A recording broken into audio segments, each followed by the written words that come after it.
Hey there guys and gals, welcome back to Back Pocket Game Reviews, and today we're going to talk real quick about, well, some information that we got about E3 thanks to GameStop. So yeah, GameStop isn't just good for being the laughing stock of retailers that are trying to stay relevant, and keep in mind, I don't hate on them for trying to stay relevant. Almost every retailer currently is still fighting to do that, and unfortunately the internet is still winning. Now, with this being said, though, GameStop did make a bit of a slip-up. So GameStop has this system. It's a system that they have where they list a whole bunch of games. Usually they'll list certain games right around when they get announced, and then they'll put what's called a placeholder release date. Usually that's like an end-of-the-month kind of release date, a day that no other game would really come out. And for this particular instance, those release dates are all 12/31/19. Now, you're not really going to get any games out of this, but where it becomes a little more interesting and kind of intriguing is in this system. So like, let's say back when I used to work at GameStop, I used to print these sheets for people, and it would be essentially a list of all games that were coming out alongside of the release dates. And it's just, you could pull this right on up, you could sort it by system if you wanted. It was a pretty cool little thing that they had. Well, they did put up like 20 plus Nintendo Switch games, all without titles. So we know that Nintendo is now about to show off 20 plus games at this year's E3. And some of you may go, oh, but Nintendo doesn't go to E3. You're right, whereas they don't have a presence and do an actual press conference, they do a Nintendo Direct. So we now know that this year's Nintendo Direct is going to be pretty all out for Nintendo during E3 week, which is exciting.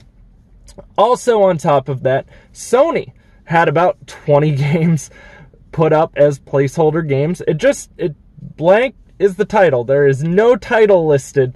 It just says like PlayStation game. So now we know that Sony is going to be having about 20-something games. And again, they're not doing a traditional presentation at E3. This is going to be like the first year where Sony's not at E3, and then Nintendo's been at E3 for a while, but Sony's kind of following suit on what Nintendo does and more direct to the consumer rather than this huge event where it's a lot of media and publishing and people that aren't really the main customer. And I do like that touch. However, so far Sony's have been a little more disappointing. But seeing that there's going to be at least 20 games I didn't know about coming out of PlayStation during this E3 week, that still makes me a little excited to say that Sony's probably got a little more up their sleeve for the state of play than what we probably originally anticipated. And that's a good sign, because there's that fear of me that's always, oh, E3 week's going to die.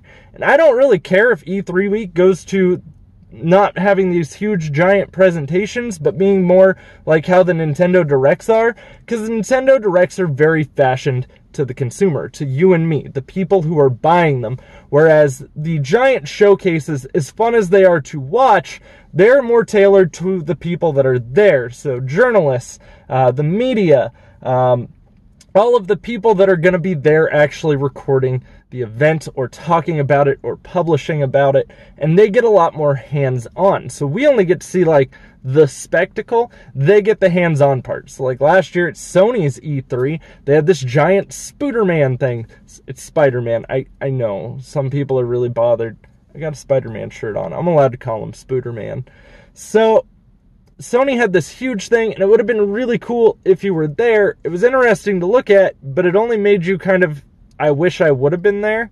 And as a consumer, I'm the one that you're trying to enthuse. I'm the one you want excited. But in this digital age that we live in, how relevant is normal and traditional media? I mean, I can tell you game journalism isn't what it used to be, and game journalism really isn't quite where most people get majority of their gaming news anymore. A lot of it is just, well, idiots like me talking on the internet. I'm not a traditional journalist, obviously, because I'm recording in my car and I don't have a huge budget.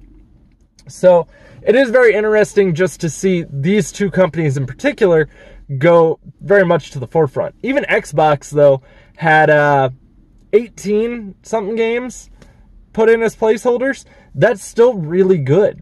And what that kind of tells me is most of these are probably going to be first-party titles for these companies. Now, Sony and Xbox both kind of had alright E3s last year. Nothing compared to where they used to be. And, I mean, Sony had already kind of stated this is going to be their weakest year in terms of sales. So most of these games we're probably going to see aren't going to be coming out this year. They're going to be probably cross-generational. What that means is they're going to come out on multi-generations through consoles. You're not just going to have the ones for PS4. You're also going to have games that are going to be on PS5. And from what I can tell, Rainbow Six Siege also already announced that they're going to have the new Siege. It's not really the new Siege. It's going to be Siege, the exact same one you're playing now, but they're going to update it for the new consoles. So they're going to probably rework some of the graphics and probably tweak some of the frame rates, but it's going to come out for next-gen consoles as the same game, and it's going to be cross-generational cross-play, supposedly, which is pretty exciting to see that we're going to be able to play between other generations.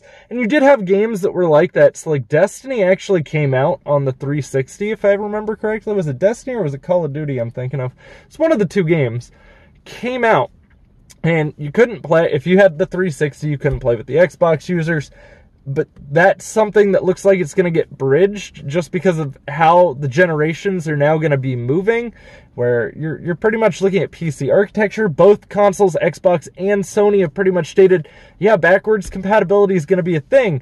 Smart move, Sony. Really smart move. I would love to see Xbox state that they're going to have YouTube streaming, but I doubt I'm going to get that. But while we're on the main topic of E3 here, I am very excited to see that Xbox is going to be bringing at least 12 games we've never heard of before. This is supposedly from a leak of their presentation. 12 new IPs, or 12 IPs in total, first-party IPs, are going to be coming out of the Xbox house. We'll get into speculation of what these are going to be and what I expect to see out of all these companies and what I think these unlisted games will be. That'll probably be tomorrow's video. But I do think it's very funny that we at least now kind of have an idea of how many games we're getting out of each company. Thanks to GameStop. Way to be sloppy and post stuff for your associates. You probably found it really quickly. So keep in mind, I used to work E3 week, or the big presentation day where Sony and Xbox would do their presentations by myself. The last E3 I worked at GameStop as a manager, I worked by myself. And I actually had my laptop up on the counter connected to my hotspot, and I was streaming the press conferences. And that's one of the few days where you actually enjoy working open to close by yourself. You don't usually have to do an open to close. We were short a manager, so I had to work one open to close shift. So this was E3 day, which I was actually pretty cool with, because that day you are going to get a stupid amount of pre-orders, at least back then, because digital pre-ordering and all that wasn't really so much a thing, and you kind of went into a store. But I actually had a lot of people in the store watching the presentations with me. And they would literally come up maybe like 10 minutes after the presentations. It would all be listed in the system. So I am a little shocked that they went ahead and just put placeholders in this early. But thanks. I appreciate the heads up, GameStop. You make my channel so much better. Guys, let me know in the comments down below what you think about this and what games do you think we'll be getting. Maybe I will mention that you thought we were getting this. If it's something I agreed with you on, in the comments down below, maybe you'll get a shout out in tomorrow's E3 video. And if you want to follow me anywhere else, the links are as always in the description box down below. My Patreon and all that stuff is linked down there, also with a shout out to my patrons. Also, if you haven't already, my wife has a streaming channel over on Facebook. She is like this close to 400 followers. Please go give her a follow. Her name is Jinja Ninja Gaming on Facebook. She's been killing it over there. And if you're new here, don't forget to click that subscribe button, ding that bell. Obviously, you don't want your girlfriend to think you're too weak and you can't ding the bell and win her a prize. Come on, man. Beefcake. And I'll see y'all soon. Plenty more content coming for you, so stick around.